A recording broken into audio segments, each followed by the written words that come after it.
राम राम। यद्यपि समय को बदल नहीं सकते, इसे परिवर्तित करना किसी के लिए भी संभव नहीं है, तथापि यह अनुभव अवश्य करें और करना चाहिए कि अब परिवर्तन का समय है। यह आकांक्षा जब भी मन में बलवती होगी, हम अपने अभीष्ट के पथ पर अच्छे कार्य के लिए सन्नद्ध होते हुए बढ़ चलेंगे।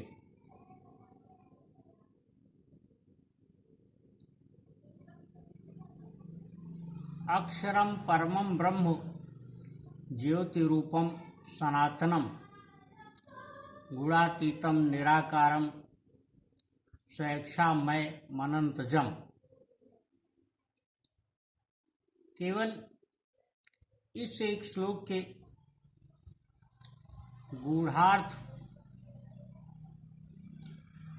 ऐसे हैं जिसको प्रकट कर पाना इस धरती पर किसी भी नर नारी के लिए सर्वथा असंभव है।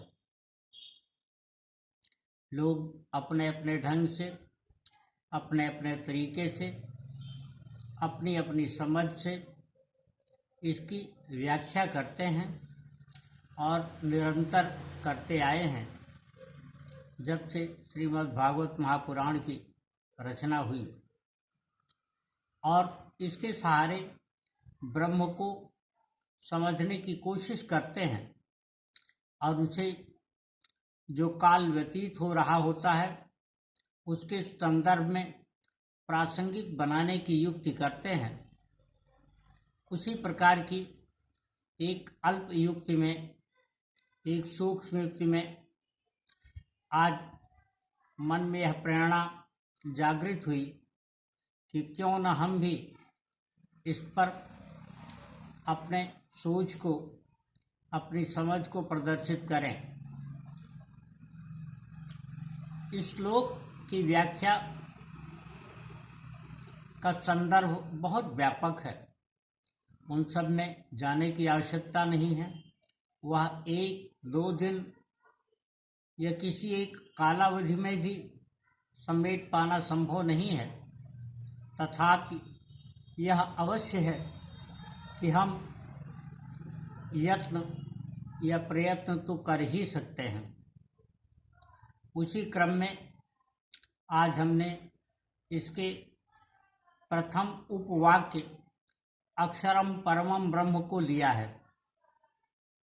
अपनी समझ में अक्षरम परमं ब्रह्म से सामान्यतया स्पष्ट है कि अक्षर ही परम ब्रह्म है और ज्योति के रूप में वह इस समस्त जगत में, अखिल ब्रह्मांड में व्यापक है, व्याप्त है। तथापि जो कहना चाहता हूँ इसके संदर्भ में वह सिर्फ इतना कि अक्षर अपने स्वर रूप में अनंत है, अमिट है, निराकार है और असीमित है। उसकी और उसके माध्यम से श्री हरि विष्णु की, इस जगत के नायक की, इस जगत के परमात्मा की व्याख्या कर पाना असहज है। प्रथमतया तो उसे समझ पाना ही बहुत कठिन है, और किसी ने गरचे उसे समझ लिया तो उसकी ब्रह्मांड में कोई भी अन्य ब्रह्म शक्ति, यानी हम जो भी मनुष्य इस चराचर जगत में हैं उसके ब्रह्मांश हैं, यह क्षमता नहीं रखते कि उसकी व्याख्या कर सके। किंतु हमें आज के दौर में इस बात को समझने की कोशिश अवश्य करनी है कि अक्षर जब ब्रह्म है और ब्रह्म जगत का नियंता है, जगत का परिपालक है, जगत का रचयिता है, जगत का संहारक है, तो हमें स्वयं इस प्रकार का कोई प्रयास, इस प्रकार की कोई कोशिश नहीं करनी चाहिए कि हम स्वयं को उस नियंता शक्ति की शक्ति अल्प रूप में भी मान बैठें।